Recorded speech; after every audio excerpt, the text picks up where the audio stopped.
All right, what's up, ladies and gentlemen, football fans and Carolina Panther fans? I know the Panther fans out there are still juvenated, still excited, still punch drunk, and going bonkers for the fact that our favorite team took down the Green Bay Packers 37-29, baby. Share the video around with other Panther fans. Do what you got to do. Let's talk. All right. The reason why the Carolina Panthers got their 8th win of the season. The defense did their thing, Starlo Talele, Coney Ely, Luke Kuechly, uh, Thomas Davis, I'll call him assault and battery, Josh Norman, the rest of the crew doing their thing, making Aaron Rodgers' life miserable. They sacked him 5 times, pressured him. I mean, for the most part of the game. The Panthers offense, Cam Newton running, throwing, having the Packers defense like, say what? Jigga what? What's going on here? This can't be happening to us. The special teams, they did okay. They were average, and I'm worried that Graham Gano is going to turn into Orlando Mare on us, just blatantly miss field goals. I mean, he already missed the extra point field goal this year, and that was the last Monday night game against the Indianapolis Colts. So that was the good. The bad, they got to stop blowing double-digit leads. They did it with the Indianapolis Colts game last week, and they did it again today's game against the Green Bay Packers. Now, granted, we're talking about the Green Bay Packers. They've been elite for a long time. They will score at will, okay? They ain't no joke, despite their little issues. When you got the Packers down, you need to have that killer instinct. You need to go for that death blow. You don't play around. You don't let them hang around. And that's exactly what Carolina Panthers did. And I was a little upset, but at the same time, I was thinking, you know what? Like I said, it's the Green Bay Packers. They'll score at will. They're going to make the game interesting.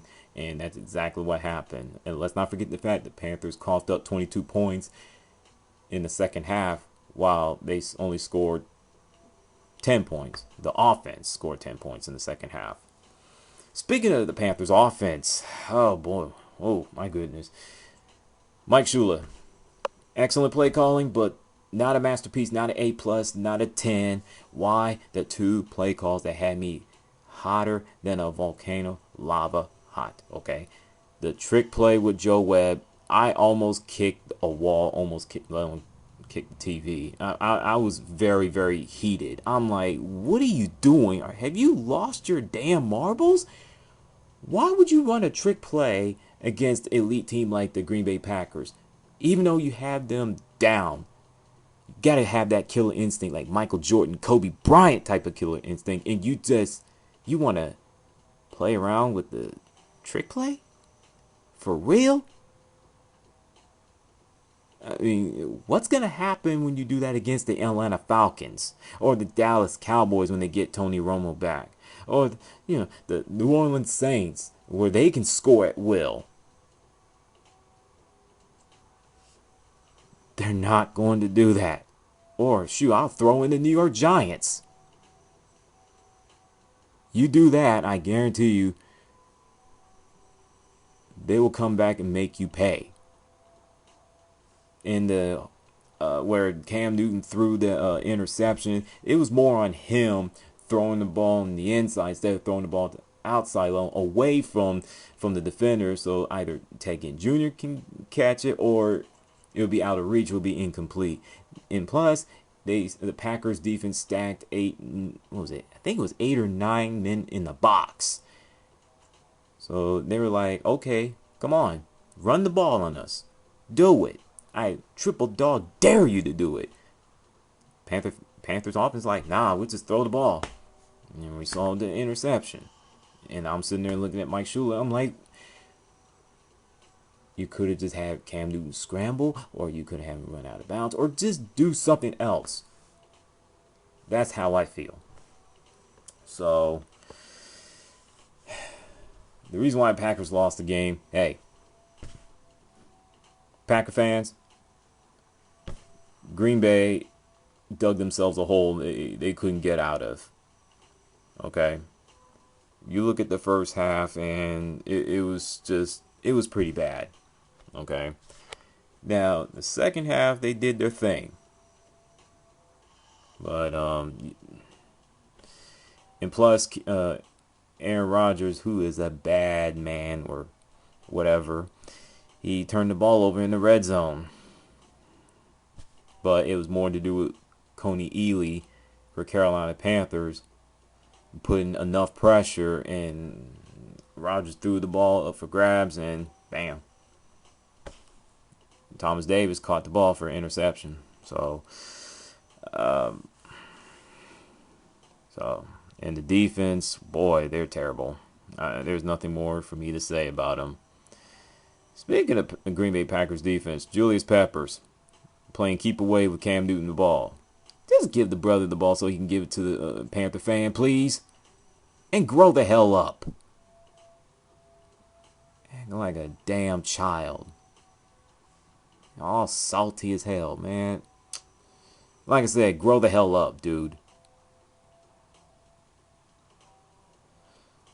That was unprofessional and uncalled for. For real. Now, the NFL referees, I don't know what to say to y'all anymore. I really don't. I mean, what's a catch? What isn't a catch? You got a Packers set a pick where Aaron Rodgers threw that interception. That should have been an offensive pass interference. Oh, I'm sorry. Greg Olsen did exactly the same thing, but he didn't take out two players. He took out one player in a Monday Night Football game last week. But you called him on a offensive pass interference, but yet you don't do it with the Packers? Really? And you got Randall just blanking all over Devin Funchess. I mean, just pass interference all day, every day. You don't call that. But yet, you got Panthers player to, little grab with the Packers receiver. Just a little, just millisecond. Flag, pass interference. Are you serious? But the Green Bay Packers, their call's gone against them too. Got to be fair. I'm going to be fair. So, NFL, do something about the officials. Can you do that for me, please? Can you do that for all of us, please? Thank you. Now, as for the next Sunday's game in Nissan Stadium, they take on the Tennessee Titans. The last time these two teams played was November 13th, 2011, which is 4 years ago. And the Titans just absolutely curb stomped the Panthers 30-3. I remember that game all too well. And Chris Johnson went buck wild, and the Panthers offense couldn't do jack spit. Okay. Now, in order for the Panthers to get their 9th win of the season and get their first win against the Tennessee Titans or Houston Oilers, whatever, for the first time since 1996, yay, they got to pressure Marcus Mariota. They got to throw different schemes. They got to throw all kinds of things at him. Keep him guessing since he's a rookie. He's going to make mistakes. And don't let him pick you apart the way he did to the Tampa Bay Buccaneers defense. You do that, you get your 9th win in the season. If not, and you let him sit back, let him do his thing, he'll pick you to pieces, and you'll get that L, the first loss of the season, okay? Do I think they can win against the Tennessee Titans? Yes. Will they win? I don't know. Each time they play the Tennessee Titans, they have lost. So with that, throwing y'all a salute. Going to bed. What's your thoughts? Today's game and next week's game. And to the military men and women, I got 2 words for you. Thank you. Thank you. Continue to protect this country. I'm out. Ferris Thoughts Volume 106 will be out.